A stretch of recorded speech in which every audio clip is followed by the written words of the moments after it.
boys and girls. Today I'm going to read The Spooky Tale of Prewitt Peacock by Bill Peet. Prewitt was a wild peacock who lived far out in the jungle where most wild peacocks live. However, Prewitt was not as proud as a peacock, for he had nothing at all to be proud of. A peacock's great pride is in his glorious tail with all the beautiful blue-green eye spots.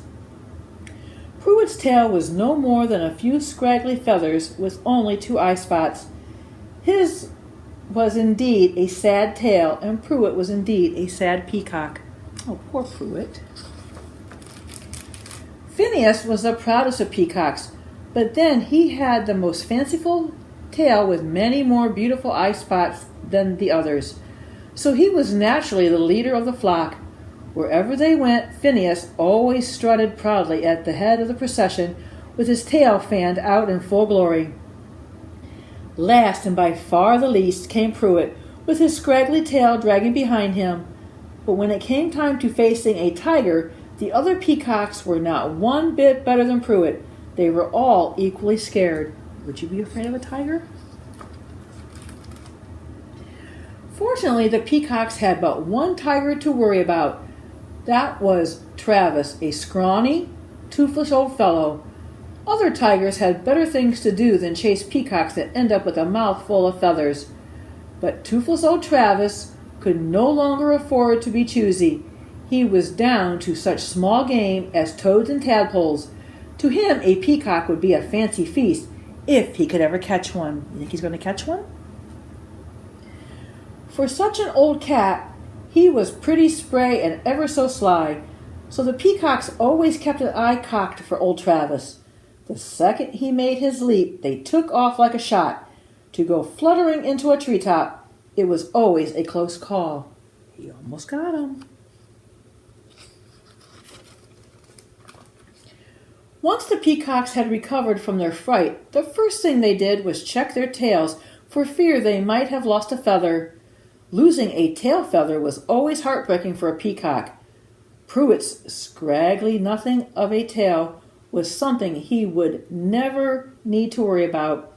At least so he thought. But then Prewitt was in for a surprise. Oh, I wonder what kind of surprise. Oh my.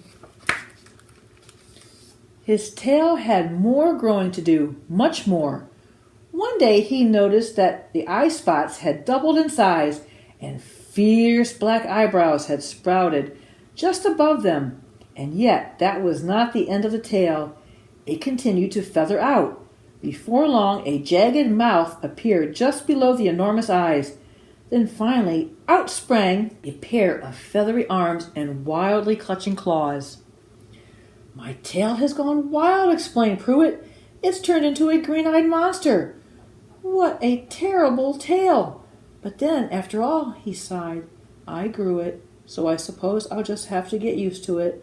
I only hope the other peacocks can too."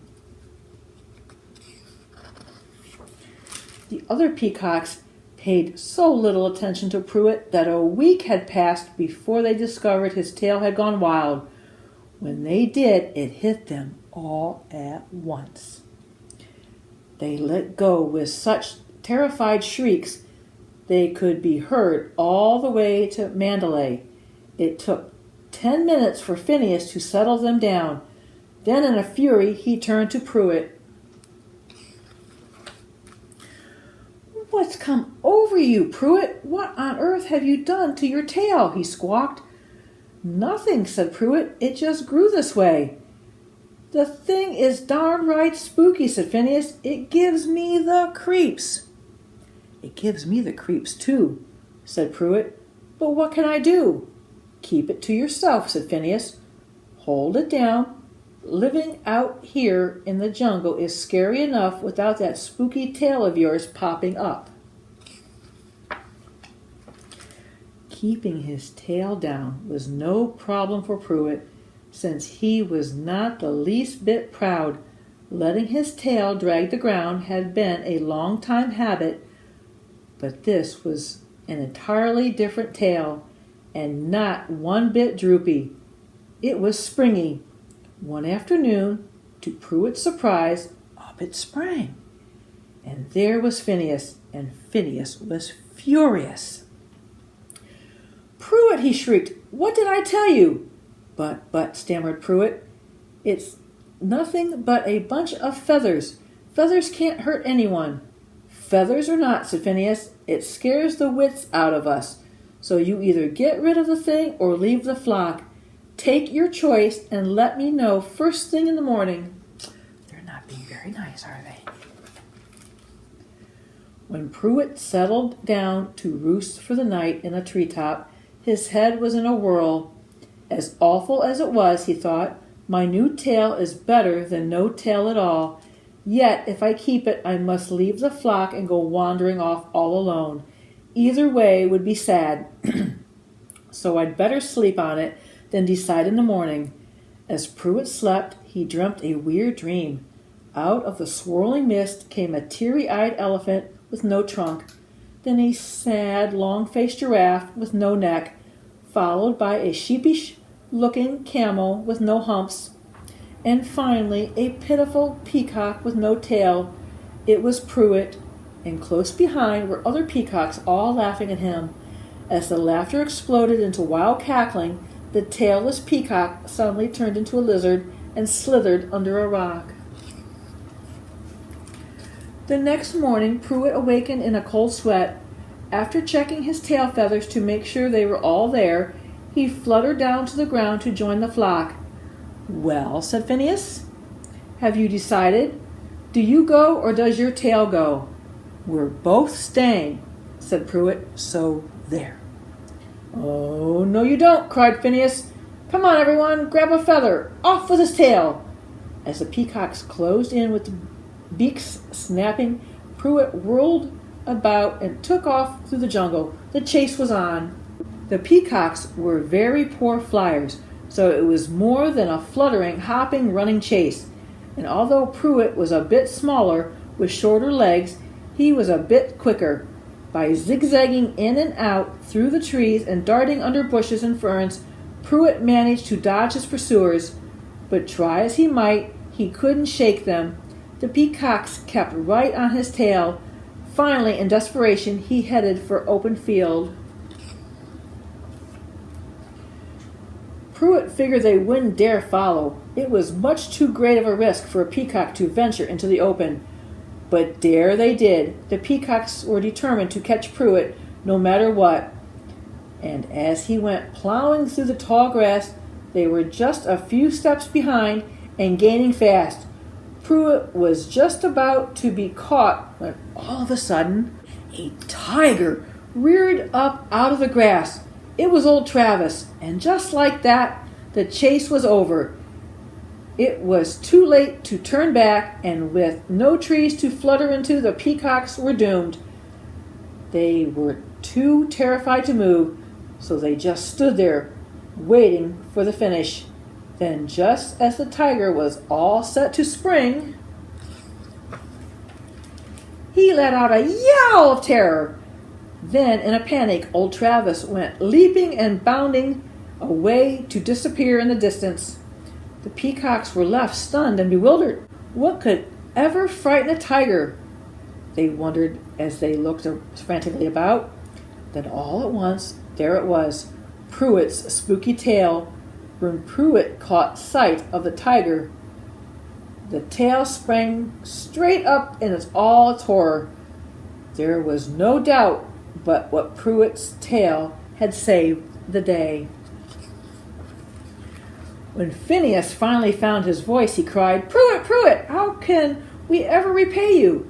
"There's no need to," said Prewitt. "It was nothing I did. It was my tail." "Just the same," said Phineas. "You deserve a reward. How would you like to take my place? We would be proud to have you as our leader."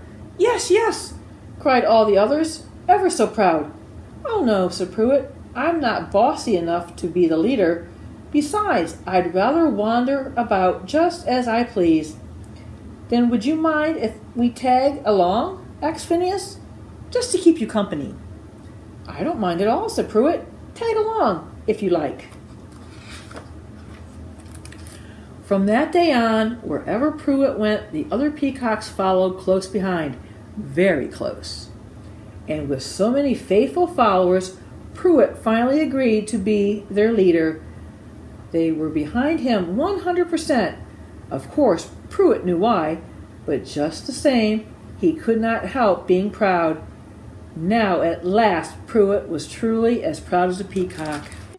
Hi everybody, and welcome to today's craft regarding our animal, the peacock. You just heard a story by Miss Donna about Prewitt the peacock. So what we're going to do is make our own Prewitt. And what you'll have in your bag is a toilet paper roll painted blue already for you. You will have a half of a paper plate. You will have 2 googly eyes. You are going to have a beak, 2 feet, a black plume, which is the crest of the peacock. Then I will show you where we're going to put that, but this is called the crest. And then you will have about 9 feathers. Now I happen to have yellow, green, and blue.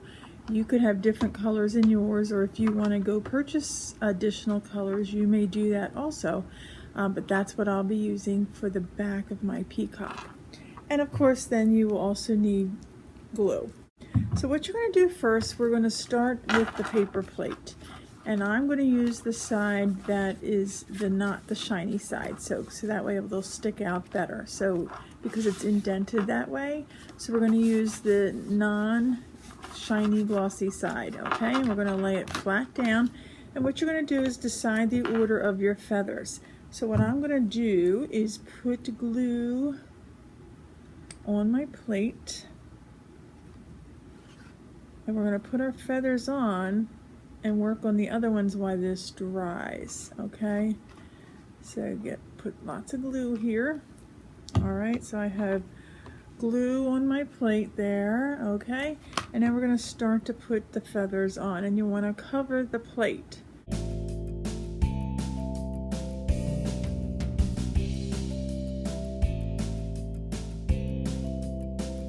Just remember, with the glue on your fingers, the feathers tend to stick to your hands, so be very careful here. So what I'm going to do is I have my feathers on. I'm just going to put it aside so it dries, okay? Next up, we take our body of our peacock, and again, this painted blue. This is just the toilet paper roll. You're going to take your glue, and you're going to have 2 feet in there that are going to look like this, okay? You're going to take that long narrow side and bend it on both of them. This is how we're going to stick it to the bottom. You're going to put glue on there and stick it in there and then bend it up. So then the feet will come out like that, okay? So let's do that now. I'm going to glue a little bit here. You don't need a lot of glue for this. All right, put glue on the tab, stick it up in there, and then bend it and kind of hold it so it stays. Okay, I might need to add a little bit more glue if it's not staying. All right, do the other one as well. So our next step is our beak. Peacocks have beaks, so you're going to have a beak here. You're going to put glue on the back of it, and put it about halfway down in between the feet, okay? Because our nose is kind of in the middle here between our feet. And again, you're going to put it down. See how it's 3D there? So only glue the one side down. Hold it on. Okay. And so far I have my 2 feet and I have my beak on. So the next step will be our eyes. So you should have 2 googly eyes, and again, so they're going to go above the beak on either side. Try to make them even, because our eyes are even here across from each other. Okay, so I have my 2 eyes on my peacock. The last thing I mentioned is the top on the head of a peacock are some feathers, and that's called the crest. So we're going to add the crest. Now, this is going to go inside here on the closest to the eyes, I'm going to just glue it on the inside so it sticks up like that, okay?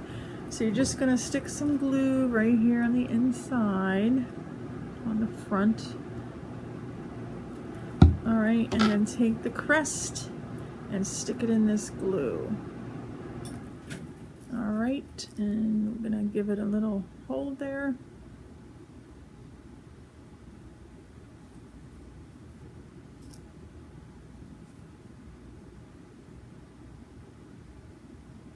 All right, so there, my friends, the body of the peacock. I have the crest, the body, the eyes, the beak, and his 2 feet. Now it's time to glue the peacock onto his feathers in the back. So what you're going to do is we're going to put some glue about halfway down the back, up, and then you're going to lay him down on the plate there, okay? So that's what I'm going to do, but he's going to need to dry. So let me do that now.